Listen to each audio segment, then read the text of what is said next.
So we all probably have Facebook pages. Does everyone here have a Facebook page? Alex, you don't?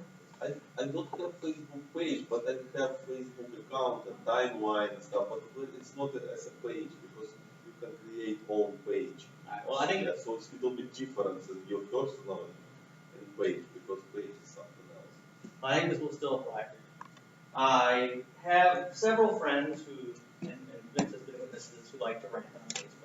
Last week, a friend of mine who I went to high school with posted kind of a slam on anyone who's on antidepressants or any of those kind of pharmaceuticals. And as you can imagine, it started a bit of a firestorm. People who used them were mad, people who didn't were mad, and it just, this thread went on and on. It was entertaining to read, but at the end of it, my friend, who will remain nameless, who started this thread, basically said, you know, I was just trying to make a small point for all you bleep who came to my page and spammed my page, and just stay that bleep off my page. And I was like, oh, I'm like, there's a lot wrong with this, right? One, probably shouldn't be cursing everything, like that's never a good thing. Two, it's not your page. Like, this is not your Facebook page, right? You use Facebook as a service. So I started to think about that, and I kind of wanted to reply to it, but I try to refrain nowadays from getting involved in those rants. But the reality is that your Facebook page isn't your Facebook page. And so when we think about Facebook, we should use some rigidity in how we kind of process it in our mind. So what I'm going to talk to you about today is a few things that we should think about when we're using Facebook. First is, Facebook is forever.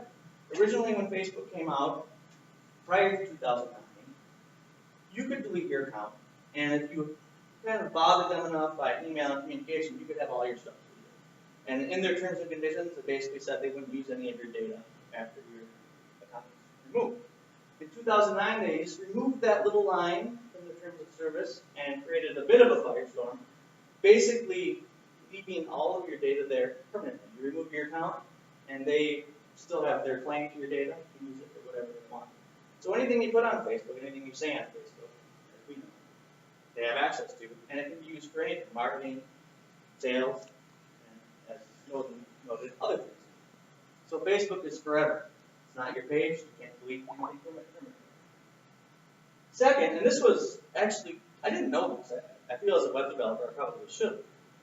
But even when you're not logged into Facebook, if you have an account and you travel to a page that uses any of the Facebook widgets, like buttons, or any of the share buttons, they track the IP, the time, much of what you do on those websites, and they store that data. So even while you're surfing the web, doing whatever you do, and you're not logged into Facebook, they can still capture information about you that they can use for marketing, and use for whatever they like. So that was a little bit concerning to me, and I was just surprised about it. I didn't know. I feel like I should have.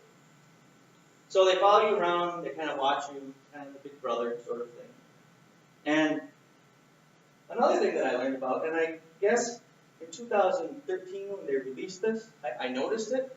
I was logging in, they would show me some pictures and be like, oh, is this William Austin? Is this Vince? I said, oh, they found these pictures, and they think they know who it is. And they're asking me to confirm it. I'm like, that's weird, right? It's because they instituted some facial recognition software. This means that every image that's uploaded into Facebook, internally to Facebook, they've already determined who it is. They can do whatever they want with that data. They say, oh, this looks like William Austin, it must be William Austin. And they show the pictures of people that you're connected to for confirmation. So that's a little bit creepy too. And when they push their messenger app, the new messenger app to phones, in their terms of services, they have full control of your camera at all times when the app's running. So whatever your camera does, they can access some of that data. So I don't know, facial recognition software is pretty creepy, I think. And apparently in 2010, when they first started developing it, there was a bit of an uproar in Europe, and they kind of backed off and pulled it out. But then in 2013, they've now reintroduced it fully and are actually working on some legalese to kind of get out of any legal trouble that they get in by doing this. So facial recognition, kind of creepy. And of course, we all know Edward Snowden, the NSA stuff.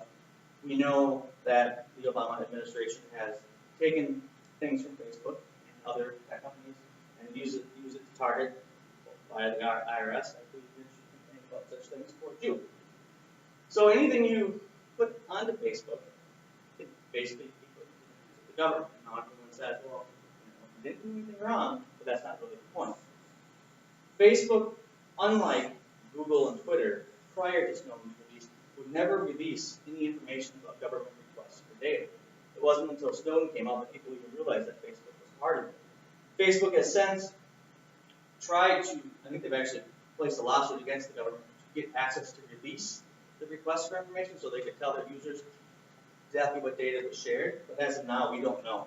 It could have been anything. So anything you put up there, you might want to be careful because you don't know what the government's going to do with it when you request it. This is death by PowerPoint. I know that's kind of the point. This is a quick bullet point of some of the things that Facebook gets just from having an account. I mean, this is a crap ton of data that they know about you, and they can do anything they want with this. So this here was enough for me to. I'm probably going to continue to use Facebook account. A lot of this stuff I kind of knew, but until I started looking into it, it's just like, wow, that's a lot of stuff. And you know, if you put your personal life, if you put your political beliefs, all that stuff on Facebook, it's out there, and it's out there forever. So it's not your Facebook page. I guess my call to action here is to think about what we put out on the internet. Same goes with Twitter, same goes with any other social networking stuff. But when you start wanting to reply to those rants on Facebook, someone makes a political comment that you don't like, maybe think about some of this stuff and just kind of step away from the keyboard. I'm trying to do that, I'm trying to get better at that now. And like I said, I think at the end of this month I'm going to pull the plug on Facebook. So with that said, sorry. With that said, I'll turn it back over to Toastmaster today. Thank you. Thank you, Brett. And anyone who wants to watch